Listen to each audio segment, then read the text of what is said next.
Okay, welcome to SPAN. Welcome to SPAN.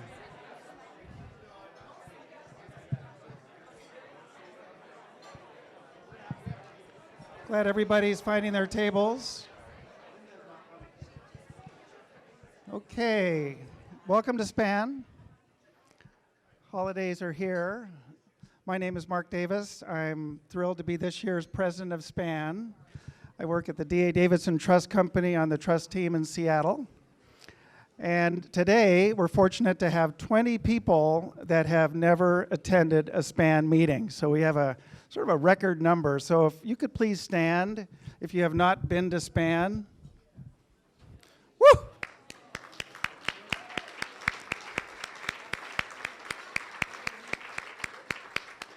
Very much hope this isn't your last SPAN meeting. We're going to have 3 again next year. So for those that are new to SPAN, we have sort of a sequence of events that we do. So we actually don't serve lunch until after the conversation. So during this time of conversation with Kurt and Paul, feel free to enjoy your salads, your rolls, but do try to turn your phones off if you would. And after lunch is served, we have a table talk. And so there's a captain at every table that is really smart about leading that conversation. So we're going to talk a little bit about what we learned today, but importantly, how you work with your clients that have philanthropic intent. So please raise your hand if you are a table captain. 1, 2, got to be sure we have a captain at each table. Paul Shoemaker, are you a captain? Yes, raise your hand. Okay, good. So we have a table captain at each table, which is good. They know what they're going to do, so don't be nervous about that. So before getting on to our conversation, I would like to recognize our sponsors. So without our sponsors, we really do not have SPAN. So for those that are sponsors, thank you. We hope you'll be a sponsor next year. And for those that are interested in being a sponsor, please feel free to contact me and I can give you all the reasons you should. So Bloodworks Northwest is a gold sponsor. D.A. Davidson Trust Company is a gold sponsor. Silver sponsors are Bader Martin, Clark Neuber, Columbia Bank, Del Prado Philanthropy Advisory, Ernst & Young, Filament Advisors, Fulcrum Capital, Goldman Sachs, Helsel Fetterman, Pratt Legacy Advisors, Seattle Children's Hospital, U.S. Bank Wealth Management, and Whittier Trust Management. Please give them all a big hand.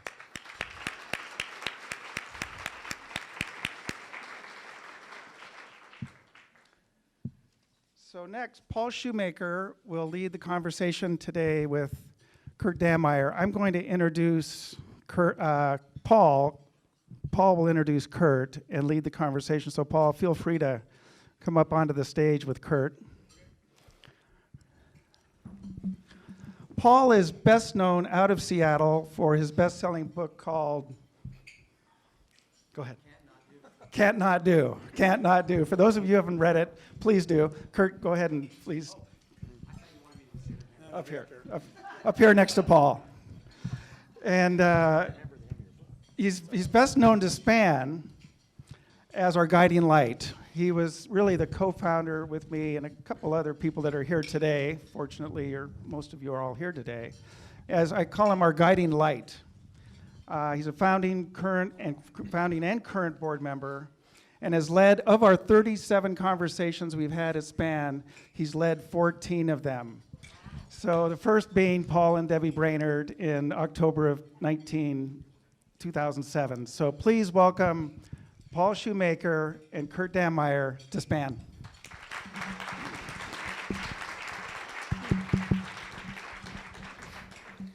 Thank you, Mark. That is the first and last time I'll be called the guiding light.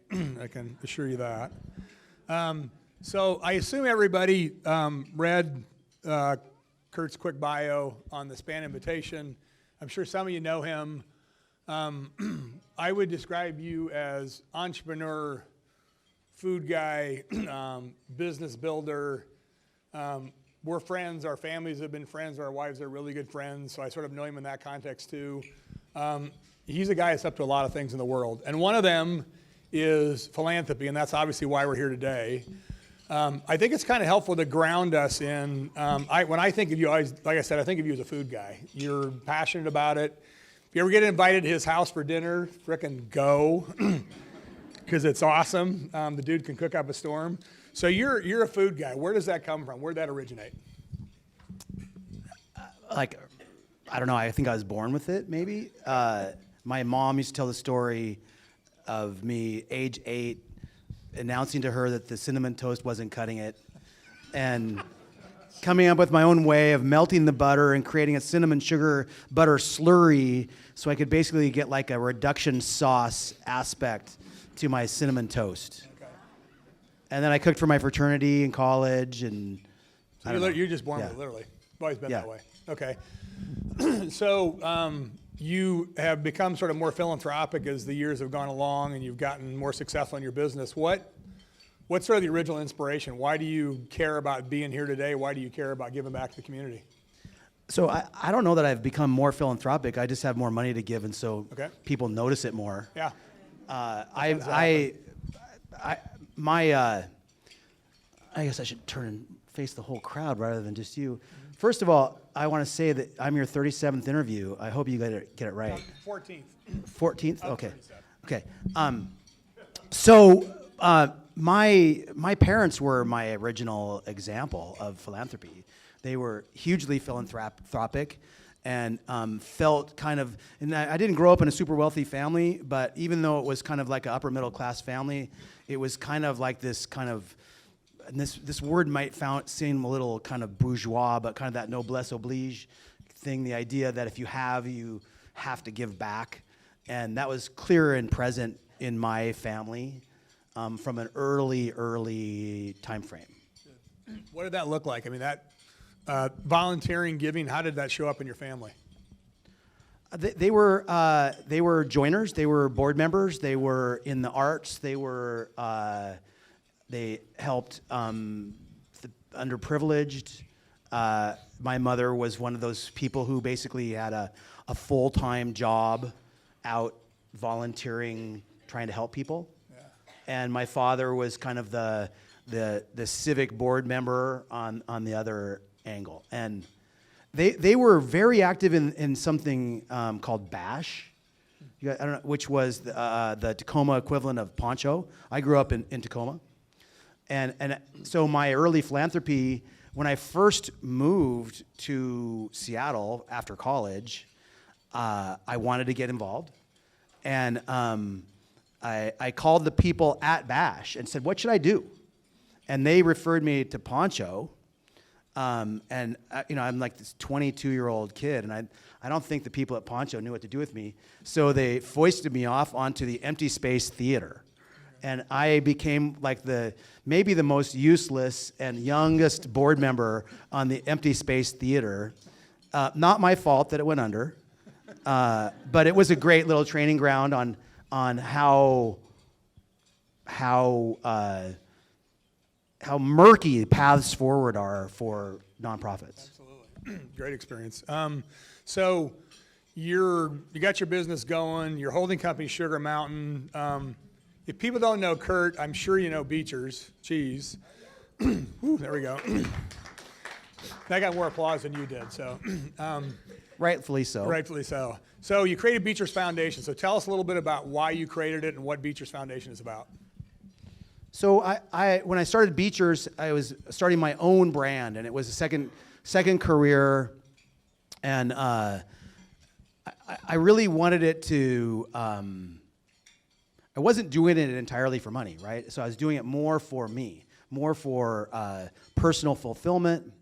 The category was personally fulfilling to me, but I wanted it to have a grounding. I wanted it to have kind of a dual purpose. And I was inspired by brands like Patagonia, inspired by Newman's Own, and people who had philanthropy as part of their brand. But I wanted it, rather than be generalized, I wanted it to be very specific, and I wanted it to be very connected to our product. And I had this kind of 10-year journey of learning about essentially how the food system was stacked against us, and that industrial food was filled with overly processed, heavily sugared, additive-laden foods that were killing us. And so I wanted Beecher's to stand for the opposite of that. And so I took Beecher's and Pasta and Company at the time, which I owned, and we went and cleaned, we changed 137 recipes at Pasta and Company and took every single food additive out of it, which was a big endeavor. And that means you have to squeeze all your own lime juice, just at the time. And at the time, it was kind of a crazy, quirky thing to have this passion for pure food. Today, it seems kind of down the middle. 2003, it wasn't really a business position. Like today, it's kind of a business position. So that was my personal passion, and I wanted my brand to stand to be an extension of me and have a clear and present why, not just for customers, for me and for my employees. And over time, that clear and present why has become practically the definer of who comes to work for me. It's always people who come in through that lens. So I'll bet more than one person here has had your kids go through Pure Food Kids. So Show of hands, how many people have that remember it? Not very many. Oh. All right. So tell us what Pure Food Kids is so cool. Tell us what it's about. So first of all, I'll bet you that of how many people in this room have kids that are 25 and under that went to the school system in the Seattle area, Seattle Bellevue area? Raise your hands. I'll bet you at least half of you, your kids went through this. What Pure Food Kids does is so it started out in the beginning, we thought we would be grant making. So we founded Beecher's with the idea that 1% of all the sales, not a profit number, but sales, would go to try to change the way America eats. That was the stated mission. And how that came down to me was about this unholy trinity of overly processed food. And so I came up with this kind of idea that, based on my own experience in the anti-smoking, which was, I remember quite clearly as a fourth grader when they came into my class and just scared the living shit out of me about smoking. And I went home and really beat up my parents for a couple of years, trying to get them to quit smoking. Ultimately, they did not, and my mother died of lung cancer. But it wasn't because I wasn't passionate about it. So I was infused. I was this little captive warrior as a fourth grader, and I envisioned this strategy of using that same deal. So that's what we do. Is we go into fourth grade classes. We take over the classroom for about 2.5 hours, and we have 4 basic parts of this thing. The first part is we show them that food marketers lie to them, and we show them those lies. We show them that packaging doesn't accurately describe what's in food or what food really even is. We show them, secondly, then how to figure out, with the government-mandated labeling, what's truly in the food. And we style that as becoming a food detective, so it's kind of fun. Thirdly, we educate them about what those funny-sounding names are in the ingredient statement. And, of course, they learn that those things are not in there for them. They're in there for the companies. And then lastly, they work together as a team and cook a vegetarian chili, which is made out of all these things that none of these kids would have ever eaten, like stewed tomatoes and yellow peppers and cilantro. And the magic of working together as a team and smelling this chili cook in the back, every single kid eats it. So the data, 10 years of data with a follow-up a year later, is about 35% of the kids who go through this program make real substantive changes in the way they eat and the way they look at food. And a big percentage of them actually change their family's way in doing in the same way. Thanks. And then just to put a fine point on that, so we've been doing that for 10 years, and as Beecher's has grown, the 1% has grown, and as of late, we've started actually raising money from lots of the usual family foundation kinds of suspects here in the Puget Sound area, and we've crested over 160,000 kids who've been through the program, and I think this year it'll be over 35,000. About 20,000 here in Seattle, and about 10 or 15,000 in New York City, all in the public schools. We've been in all 5 boroughs in New York City. You know, we operate Beechers in New York City and in Seattle. And of course, so we do that in New York City for that reason, but also because we're just kind of hopeful that someday we're going to trip into that billionaire who's going to hand us $50 million, because our goal really is about ready to change, to try to take this program to every single kid in America.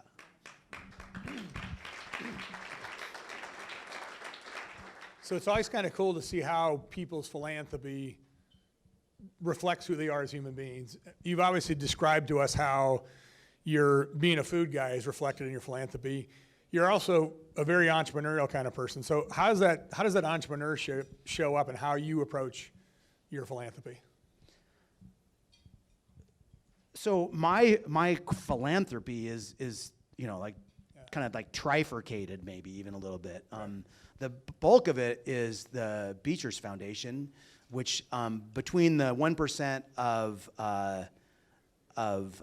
Beechers sales and a commitment from my wife and I, we committed last year to do a $5 million commitment over 5 years to try to push the thing up out of being just a Beechers program.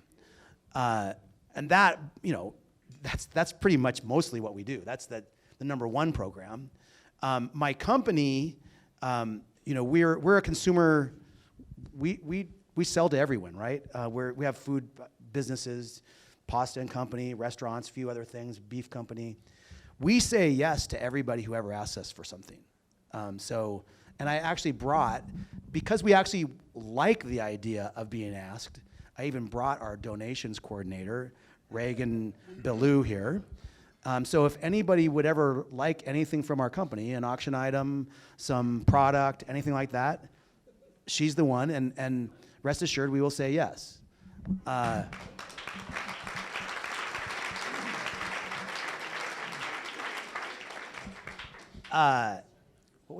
was the question? I was just asking you in general. You're good at BSing it. So just in general, you've got an entrepreneurial mindset. How does that entrepreneurship reflect in your philanthropy? Yeah. So the Beechers Foundation, entrepreneurially, we have our 5 values. One of our core values is impatience. And I don't think there's very many foundations who would profess impatience as it. And we are working really hard to try to, we call it twisting the cube, the Rubik's Cube, to try to figure out how to deliver the most change per dollar. We think about it in that way. I mean, a changed person times their expected remaining life time divided by the number of dollars it took to get that's our guiding metric. And about a year and a half, 2 years ago, we went down this path. We thought, okay, we've learned all this in the kids program. Let's take this to adults, and let's try to concentrate it in the Puget Sound area. And we had this big idea of trying to change the food supply in the Puget Sound region by changing the demand, right? By educating people and changing the demand. And so we've really iterated quickly and fast in doing that. A lot of different kinds of approaches. We've had a lot of success in educating adults and getting them to change. And actually, we've found that we can be better at it, that a higher percentage of adults that go through our curriculum change than kids. The problem really that we've encountered is a distribution problem. Kids are sitting there in that classroom in almost exactly the same format in every place. So distribution-wise, it's really easy to get to them. Adults are wilier. They are harder to track down. They don't show up. They all work in different places that want different formats. And so we're not quite to the conclusion, but we think we're to the conclusion that we've exhausted that path, that adults are simply we're not able to get to adults at the same dollars per change. Plus, adults aren't going to live as much longer, right? So one integer is decidedly shorter. So this than it room's is for not as kids. valuable as what. Yeah. Yes. Well, I mean, true. And so we think at the end of this fiscal year, we're going to refocus on just kids and with the goal of national. So that's all in the space of 2 years. You know, that's like a startup mentality, not a traditional philanthropic mentality. So if you had a young entrepreneur come to you and sort of talk about how they want to get started in their philanthropy, because people tend to be making money younger and younger these days, are the things you learned along the way, you'd give them advice, you'd say, do this, don't do this? Sort of what advice would you give somebody that's a young entrepreneur coming into how you want to give back to the world? I don't know if I have any advice on how someone else ought to do philanthropy. I mean, it's such a personal thing. I mean, it's whatever works. Some people like me, and there's increasingly this kind of phenomena of entrepreneurs wanting to do it. Whereas my parents' age, they gave it to someone who was doing it, right? And I don't think that there's any shame in any way in giving to someone else who's going to do it, or in trying to do it yourself. And I guess maybe what I would say is, and did y'all watch the Bill Gates thing recently? Yeah. That was super interesting. It was great. And I would say, don't be afraid of failing, right? Try something that is worthwhile. And if you don't make it, oh well. Yep. But try to do something that matters. So you talked about or a minute ago, obviously how your parents influenced you. Are there other people or other experiences or things along the way that influenced how you approach this? Or it came only from you? What influences of people or otherwise has sort of given you direction in what you're doing right now? I guess the marketplace for what we're trying to do. Right. You get feedback from what's working, and what I do is I have this kind of relentless focus with our board and our executive director of paying attention to what the market is telling you, and not getting into this thing. Well, here's what we do. We just do this. Right. That's not good stewardship of your money. And I also, so I guess I would say, and I've said this to my board, my philanthropic board, is even though we're giving away essentially my money, most of it, you know, I'm that money's kind of like passing through my hands, right? And so I feel a great sense of stewardship to all of you to do something good with my money. And because money and assets aren't really ours. We just kind of borrow them from the world, and we should feel the weight of having them in our hands and doing something worthwhile with them. Absolutely. That's the right mindset.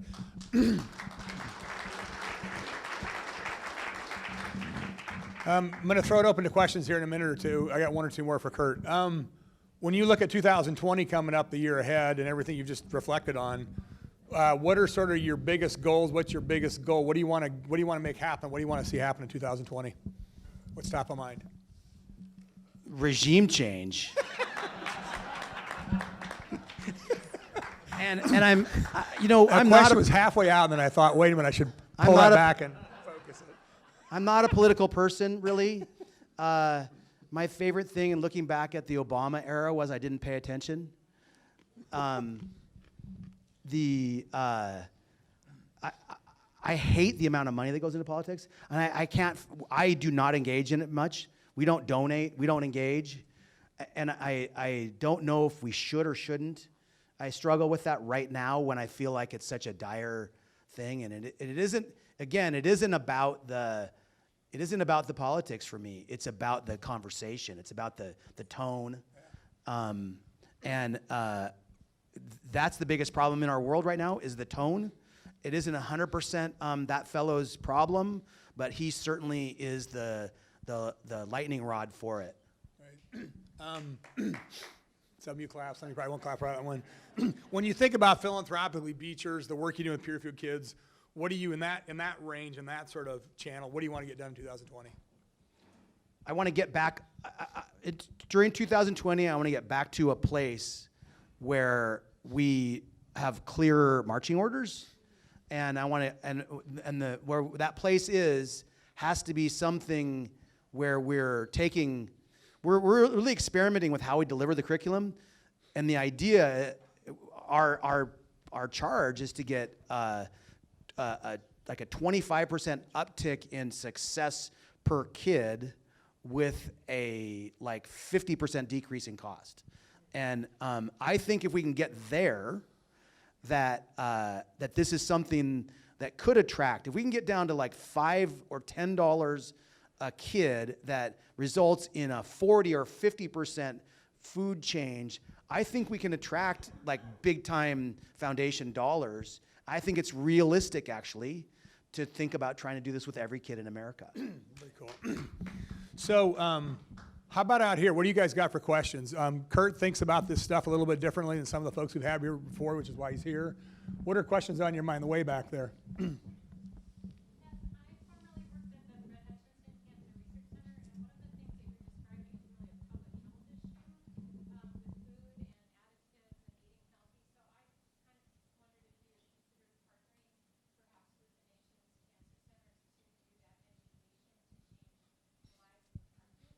Did people over here hear the question? No. So her question was, she's been a part of Fred Hutch. When he thinks about his problem as a broader public health thing, has he ever thought about working with an institution that is involved in something like cancer research? And we've spent quite a bit of time with the Hutch. What the name of the lady who heads that one program? Carl? The food program, the nutrition program? God, I should know this. Super. Yeah. It's Garnet. Garnet is her last name. Yeah. And it might be Coral. No. Anyway, no, but her last name's Garnet. And the Hutch has a great program in that area about trying to make some change. Our difficulty is the pace with which those kinds of places work is painful. And they are scientists. So their need for absolute double-blind proof that things are true is far higher. Their burden of proof is far higher than ours. And so we can move fast, and we can talk to kids about food marketers lying to them. We can show them the strawberry and know the strawberry, and we don't have to prove it out. So we're moving a lot faster and a little bit looser than they are. Sometimes change does take time and a little bit of patience. Just damn it. So you know. Yeah, how about here? So you're in the schools with the kids, and the biggest place that kids get touched by food is at school lunch or school breakfast, and that's where a lot of kids are getting the majority of their food. How do you partner in schools to try to make a change there so that kids can be even advocates for their own self in the school to say, we learned this really cool thing, why are we eating chicken nuggets and fries every day? So great question, sort of looking at the supply side, not the demand side. Kids get a lot at their lunch. Some get food at school through the breakfast program. What do you think about that side of the equation? Have you worked on that, thought about that? Well, I need to get closer to a wall and bang my head against it. Our foundation hasn't done that much on that. My wife and I have done a lot of that with Mercer Island School District, where we live in particular. And Mercer Island schools have the worst of the worst food.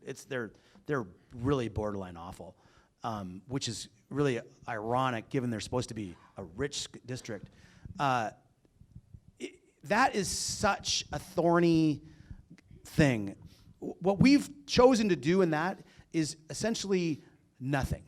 And what we think our job is the bully pulpit.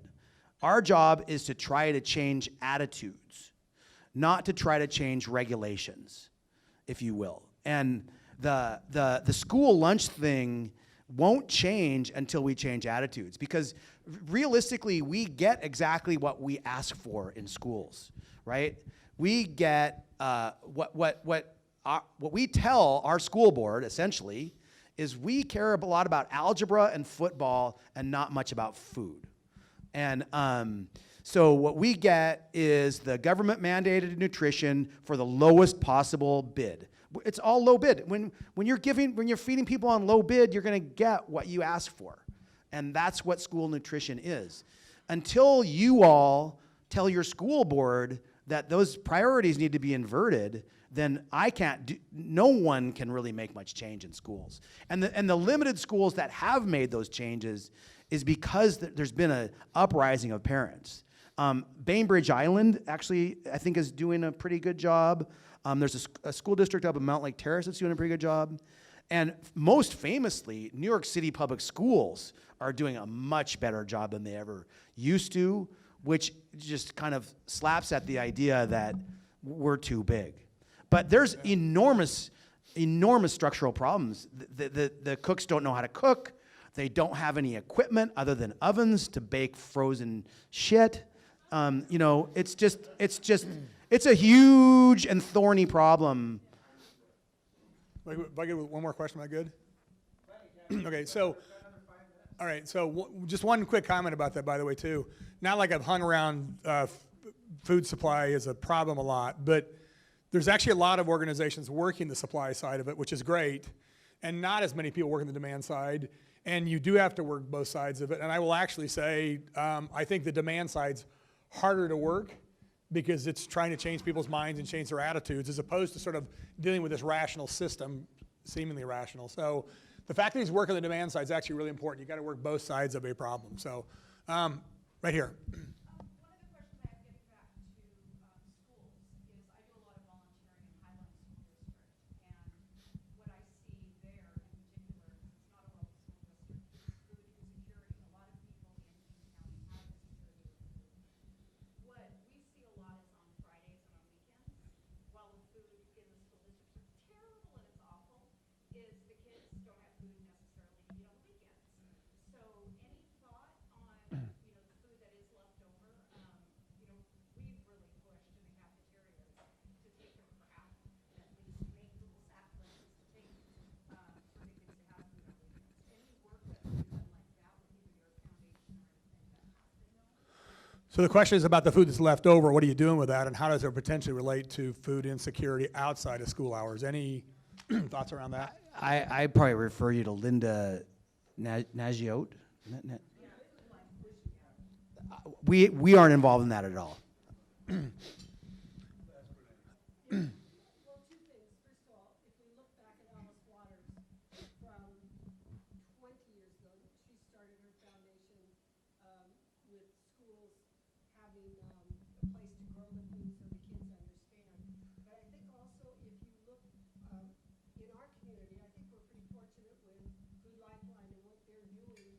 And if everybody hasn't been out to see what's going on and how they are feeding our state, it's all about healthy food compared to what old food banks used to be.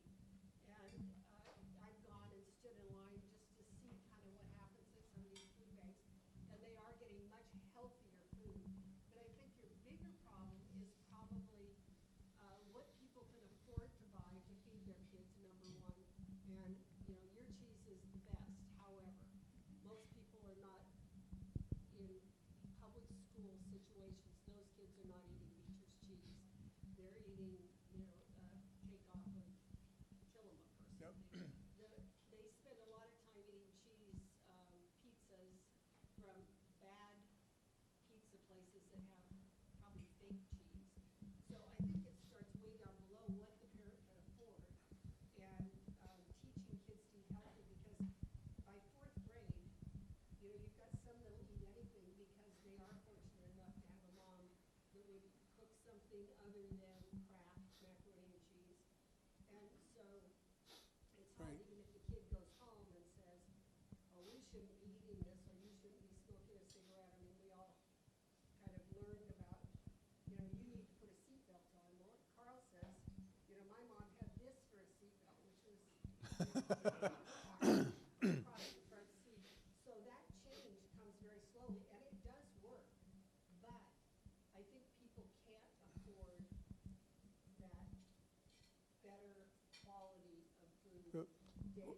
in our adult programming, we work very hard on showing people that they can afford to cook healthy foods, and that McDonald's, we actually cook in our adult program. We cook meals and equate them to fast food meals on a cost per, and it actually, we fully reject this idea that poor people can only afford to eat crappy food. It's not money, it's time that is really their problem.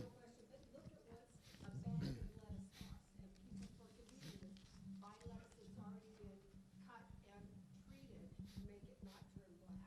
And it's much less expensive to buy a head of lettuce and to wash it and to process it yourself than it is to buy a bag. But America is switching to a bag. So Yep. you've got a plastic bag and you've got food.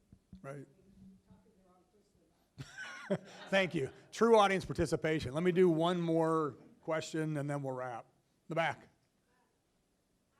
Question, going back to your current process of measuring your success, I'm really curious how you go about figuring out where kids, experience this 20% or 40 or, what's that look like? Is it a survey? So how do they think about measuring success? We go back a year later to the 5th grade classes and give a survey, and it actually works out great because there's always some movement in the so we get people who aren't part of our program who are there, and so we get a really good control group, and what we see is that the knowledge is retained, and if they didn't go through our class, the knowledge isn't, they don't get it by osmosis. So the people who weren't there score way low, and the people who were there score way high. And then we ask them about their change. And so it's about 35% is consistent over 10 years. Have a real fundamental change in the way they deal with food. Awesome. So our two sons are roommates downtown here. Through that, I've gotten to know his oldest son better and better over the last year and a half, which has been very cool. And I feel like over the last 25 minutes here, I got a chance to know you better and understand what makes you tick and what you're about. So thank you for taking your time and sharing it with everybody here today.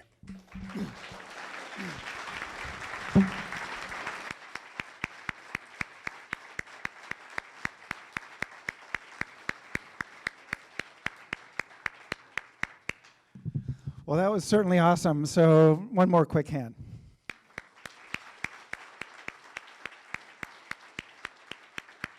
Okay, lunch is being served, and table captains, you know what to do. We'll have a conversation. We will be finishing up around 1:30. I'll mention some takeaways, and enjoy your lunch. Okay, if we can start wrapping up our table talk here. I think we've had a really lively table talk today, which is no surprise. So before we get into the 4 takeaways, I think we better have another round of applause for Kurt, don't you?